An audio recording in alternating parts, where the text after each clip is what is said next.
Hello, welcome back.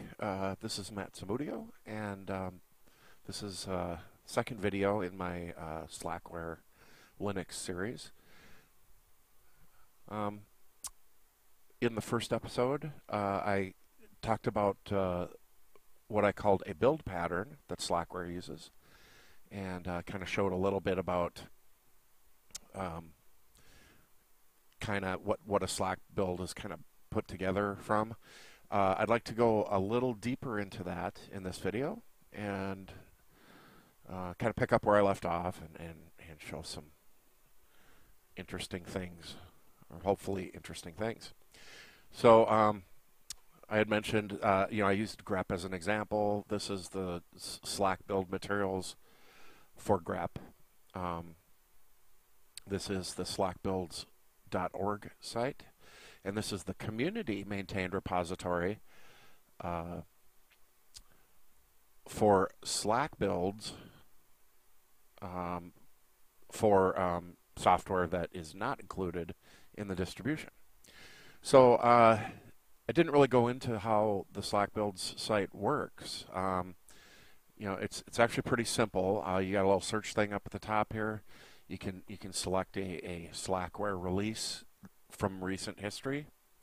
14.1 is the latest at this point in time, and then you look for a piece of software. So let's say ffmpeg, a popular video encoding, decoding, converting kind of utility program.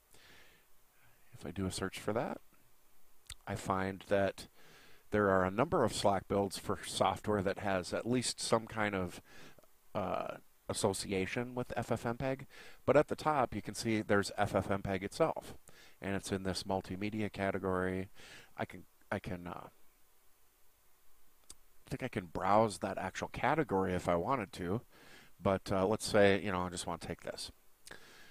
So here we come to the Slack build page for ffmpeg, and primarily you'll notice that I can download the actual SlackBuild bundle, which has a number of things in it that are, it's kind of like companion build materials. That's what is Slackware specific, is the actual SlackBuild bundle, and then you combine that with the upstream source for the program, and those are the two things you would need to get. And then a lot of the Slack build pages have some extra information that may be helpful for you if you're, when you're building the software. In this case, these are all like optional things that you can provide at build time for ffmpeg to enable or disable certain codecs or other areas of functionality. ffmpeg happens to be a piece of software that has a ton of these kind of things. So these are actually all in the Slack build. You just provide these little switches here to the Slack build itself, and the Slack build takes care of kind of staging out all the data that the build process needs to make those options happen.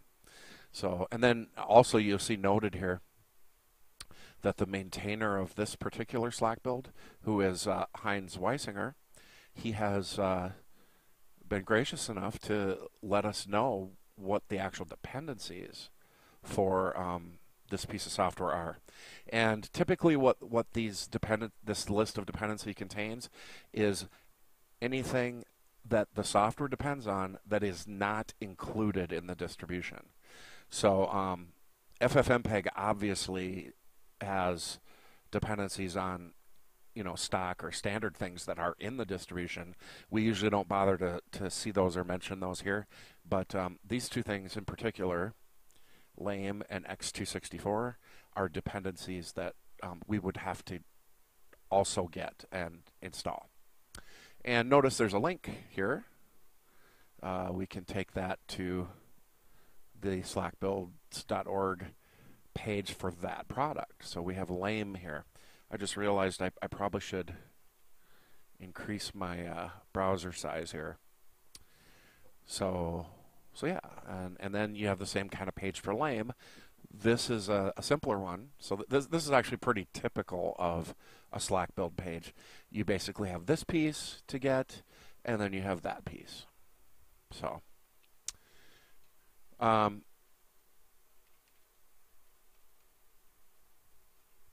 going to actually demonstrate a Slack build, and before I do that, I just want to find a little piece of software that I don't already have, so that I can walk through the entire process.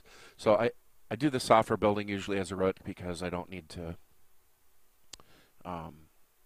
worry about changing permissions and everything on it. The as logged in as root has all the permissions it needs to do most of the, or anything it needs to do. So and what I'm doing here is this is my user on my box. I'm just using the sudo program to su to root, and now I'm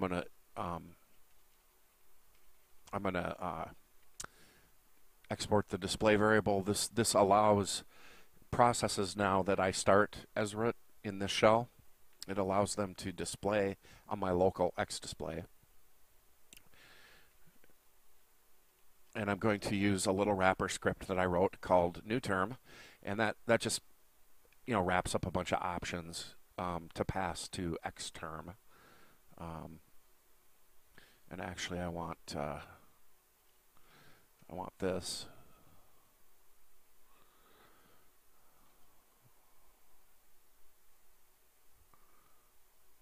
Oh, for some reason my font isn't.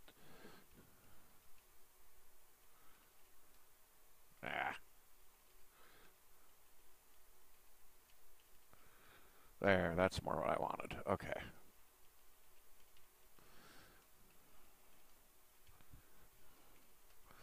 Okay, then now I've got terminals open for both.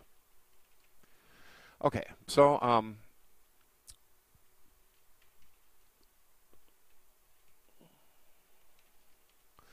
I actually have a script that I wrote that I'm just going to find a piece of software here that's easy to build, or basically is a good example of a Slack build.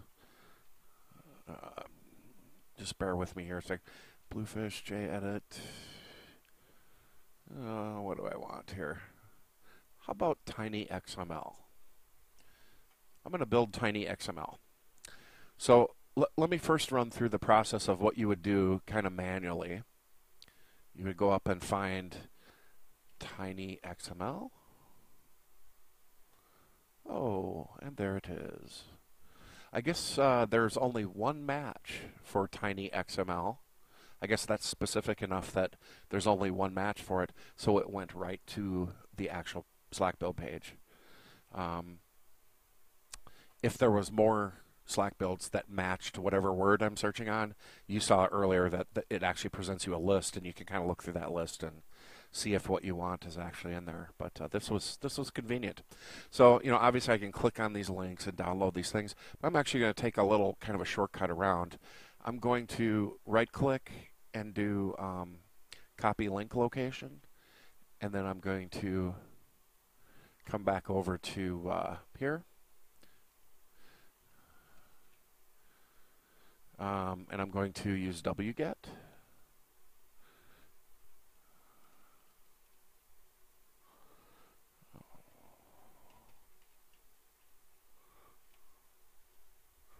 And paste in that link. Well, I guess I want tar.gz. Like so. And that downloaded that thing. And then I can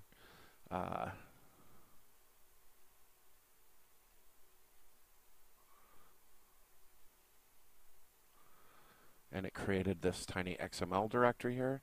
So I cd to tinyxml, and you can see that this is the stuff that comes in that SlackBuild bundle.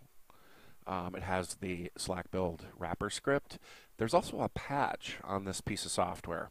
So that's one of the things the SlackBuild is going to actually do for us, is when we run it, it's going to apply this patch. And this is something that, I'm going to assume that the maintainer of this SlackBuild, who is Larry Hajali, Hello, Larry, if you're watching. I'm sure you're probably not, but anyway, I'm sure that this patch is something that that Larry figured out had to be patched on this original upstream source in order to get it to build for Slackware. And I'm also going to assume, I mean, I think it's within the intentions here that whatever this patch is, it's the minimal change that needed to be made. It's not a ton of weird stuff or anything. So so that's what is actually in this directory right now. The only thing I need now, in addition to that, is the actual source. So I'm going to do the same thing. I'm going to copy the link and come back over and wget, and it goes out and gets my source, and there it is. So now I have a complete Slack build, the bundle combined with the source, upstream source. And so now what I can do is I can actually execute. I can execute the SlackBuild script. And you'll see that, I mean, the first thing it did was it untarred, and now it's doing a bunch of stuff. Oh, it's already done. So, I mean, you can read through all this stuff if you want, but basically it untarred the archive. It did the let's see, there's a configure. No, that's just a report of what it was configured with. Somewhere up here, oh, see, here's the patch. So the SlackBuild executed the patch that caused the patching of those files.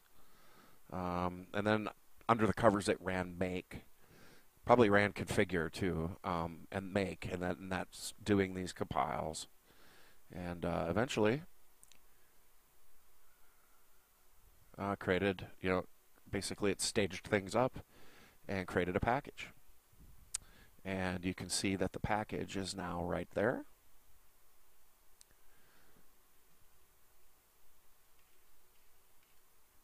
So I could, I did highlight that. So I could move that actual package to here. So now I actually have it here.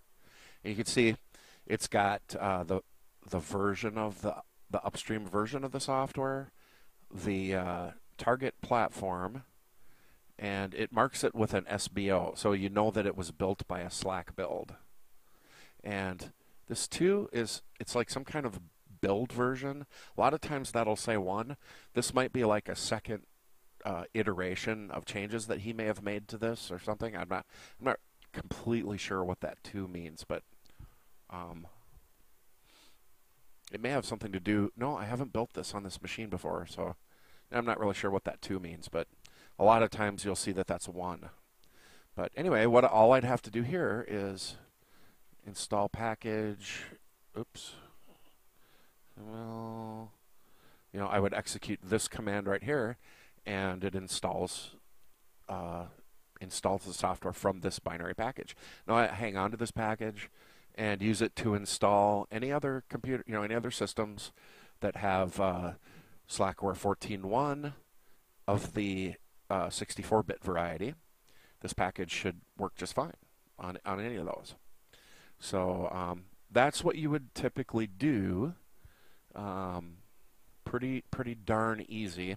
I'm actually going to remove this stuff because I'm going to show you what I've done.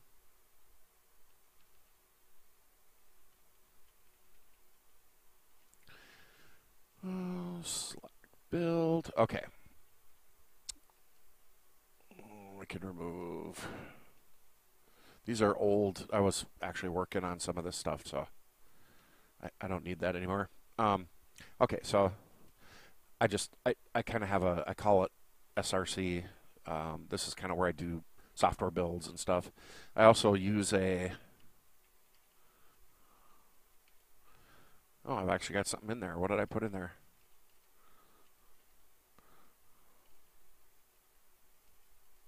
Take a quick look and see what's here. Oh, Notion. This is the leftover staging for Notion that I built recently, so don't need that anymore. Okay, so nice clean. Oh yeah, the other thing, Here is this, under the temp directory, SlackBuilds create this SBO directory that can be removed after the package is created as well. So now, nice clean development or compilation environment now. So here's what I do. I created a couple of wrappers for SlackBuilds. And I know that there's some other tools out there that do this kind of stuff. But what I found is I have a pretty extensive list of software. Let me just bring this up, and I call the script SlackBuild. And that helps me remember what it's for because I'm dumb. But no, anyway, this is my list. So starting right here, this assignment to the PTN variable, every line, every one of those is a piece of software that I want to do a Slack build for. And I found that, I have a pretty extensive list here of stuff that I typically really want to run or have on my systems. So this is a pretty big list of stuff. So what I basically do is I maintain this list so that I don't, really forget, and I don't have to reproduce all this work every time. But I maintain this list, and whenever a new release of Slackware comes out, I give it, a little bit of time. The new release Slackware comes out. I give a little bit of time for the community-based Slack builds for all this software. I give that a little time to catch up for people to work out the bugs and kinks and stuff. Sometimes it's a week, sometimes it's a month, somewhere in there. But I give it a little time. Some stuff I may try right away because it has a good track record of kind of really being kept up diligently.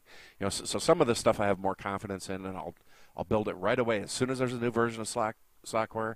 I'll get it, install it, and some of the stuff I'll build right away. But after I give things enough time, I basically run through this list, and I build all this stuff once. Build the whole list once.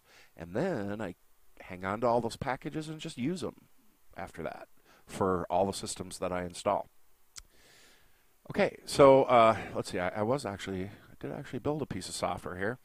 And then I've just kind of got my own little notation here. I comment out lines because I'll show you how this works. And basically, for some practical reasons, I could have put this in a loop and tried to do the Slack build in sequence automatically for the whole list. But there's various places that I have to stop and do something manual. So what I do instead is I basically comment out each line at a time and run the script for one thing at a time, and then I keep track of all the things that I actually have installed or built for the current release of Slackware. I put a little dash in front showing that I've built it. So I need to put a dash here because I actually did do this one. All right, I just did it. But so XFE, I actually haven't finished doing the Slack build, the Slack build for XFE. For Slackware 14.01, and the reason for that is there's a bug in it, and XFE doesn't build on my system. So I need to work that out, and when I finally do get that worked out, I will definitely install it and mark that as installed. So, so when we come out, tinyxml. So yeah, so instead of doing the Slack build the manual way, and I say manual in a kind of a loose sense because the Slack build automates a large portion of it. But I mean, instead of doing the thing where I go out and download, go out to the website and download individually all the couple of pieces, bring them in and run it kind of, manually. I have this little wrapper, and the wrapper doesn't do it. It's kind of like SlackBuild itself. It doesn't try to do a lot of fancy things. It just does a couple of things that so that I don't have to manually do them every time. And so I'm going to do the tinyxml build using my wrapper here. So in the SlackBuild script itself, I uncomment the line for tinyxml. The rest of the list is commented out, so it's only going to do tinyxml. So the SlackBuild wrapper is ready. I also have this SlackBuild Fetch script, which does the part. And again, it's kind of similarly maintained. It's maintained kind of as a list in place. So it's a K-shell script, and it set a couple of basic things, and I have a couple functions here. So this is basically automating that process of pulling the stuff down from the SlackBuild site. So I have a couple functions that basically figure out based on the piece of software that I'm asking for. It figures out the details of how to pull it down from the SlackBuild site or the SlackBuilds.org site. And then I've got this FetchAll routine. This is where the list is. So I call this perform fetch procedure with the name of the software and the category that it's in. And you can see that this perform fetch has to do a little bit of stuff based on those two pieces of information to figure some stuff out, but then it inevitably it does a wget on those things. Okay? And then it in turn calls those other functions that just packages up some of the logic a little bit, so I don't have to do it myself. But then, I basically go through the whole list and do the fetch. And you can see there's parts here where I've commented out. These are things that I've either had trouble getting the script to work, or there's a little bit of piece that's manual that I have to do, or maybe I've decided I don't need these anymore. I'm not quite confident enough. Like for instance, easy tag. For some reason, I decided I don't want that anymore, so I commented out. But just in case I change my mind, I left it in here. So anyway, that's one of the things I like about doing my own scripts like this, because I get the flexibility to, do this kind of stuff with it. So that's the list. It's the same list that's in the SlackBuild script.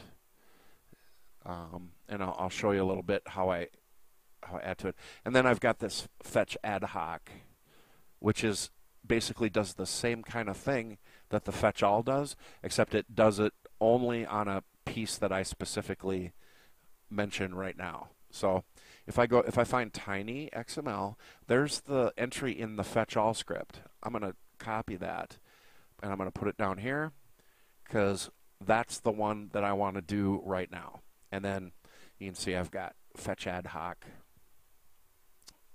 is going to be called. The FetchAll is not going to be called right now because I have it commented out. The time that I run FetchAll is right at the beginning when the new release of Slackware has come out, and for the first time I'm going to go out and try to just pull all my Slack builds down. That's when I use that FetchAll function. So, but then afterwards, as I find pieces that I want to add, or if I decide, like there's pieces I may have skipped because I didn't feel like building them at the time, that's where this fetch Adhoc comes in. I can easily put one or two or a small group in there to just go out and get, instead of trying to re-pull everything down again. So again, just pretty low tech, just easy to kind of manage myself. So now all I have to do is call SlackBuild Fetch, and it goes out and it gets the stuff from the SlackBuilds.org site, and now I run SlackBuild. And it basically does the same thing that I did the first time around, except in this case, it actually did the install for me, and it also put the package, the resulting package, in a spot that I've got it set up where I want all my binary packages to go, and that's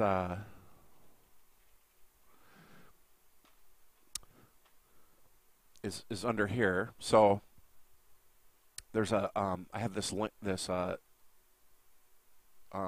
home directory /sys/package, and that's a link to a physical location, which you can see it's got the target platform built into it. So the SlackBuild script moved the package into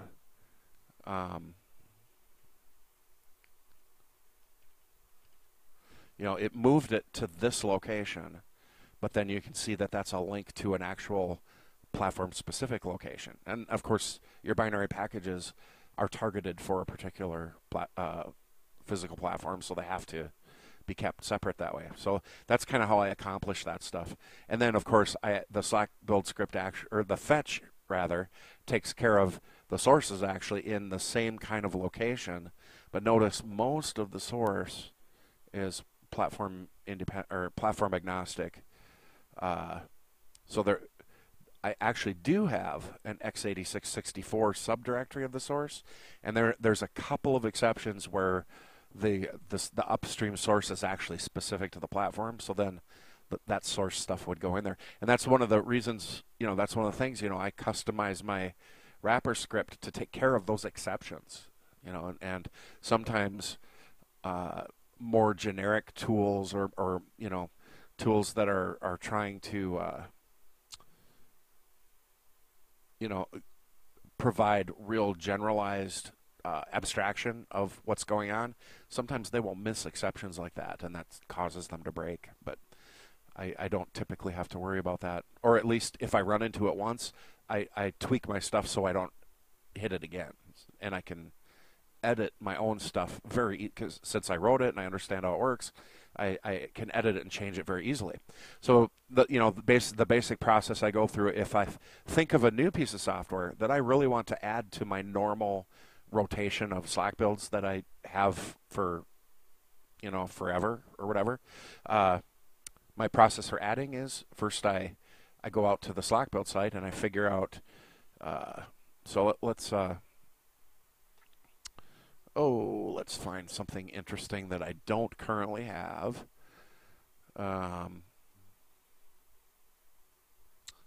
DOS to Unix. I do not have that program, and I have my own ways of converting DOS files to Unix. It's basically carriage return line feed combinations turned into new line characters. I have my own ways of doing that, so I don't ever bother to get that piece of software. But I'm just going to use it to show, like, let's say I did decide I want this. I want it in my rotation, of Slack builds that I build all the time. So first thing I do is I go to the Slack build page for it, and I note that it's what category it's in. It's in the miscellaneous category. And then I take a quick look and see, okay, there's nothing complicated here. It's just the Slack build and the source, and they're actually named, consistently. So there's nothing to worry about here. Everything lines up. So all I have to do is this.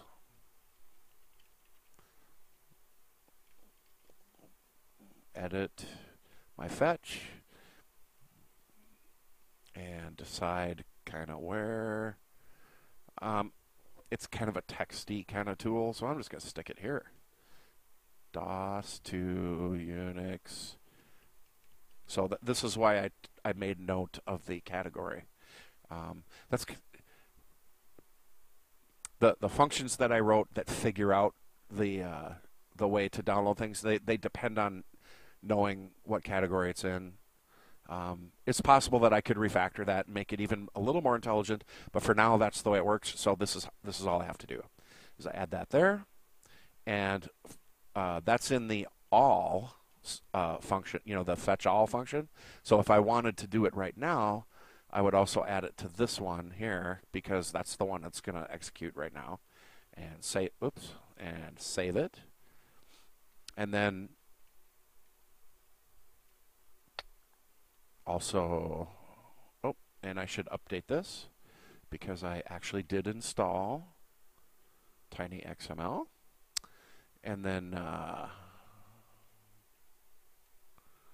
I would DOS to Unix and uncomment that, and save the file. And there we go. Not only can I run SlackBuild Fetch and then, well, why don't I just go ahead and do it? SlackBuild Fetch pulls down the stuff, and SlackBuild, and it builds it and installs it. So not only was I able to easily with these two commands, it just pulls it all down, and then the second command builds it all and installs it for me, and makes sure that it's in my the locations that I've set up where I want the stuff to live for convenient management. But it's now integrated for the future into my wrapper stuff very easily. So next time a new Slackware release comes out, I don't really have to think too much about it. I know that my list has everything that I care about in it, and I just go ahead and do my whole list. So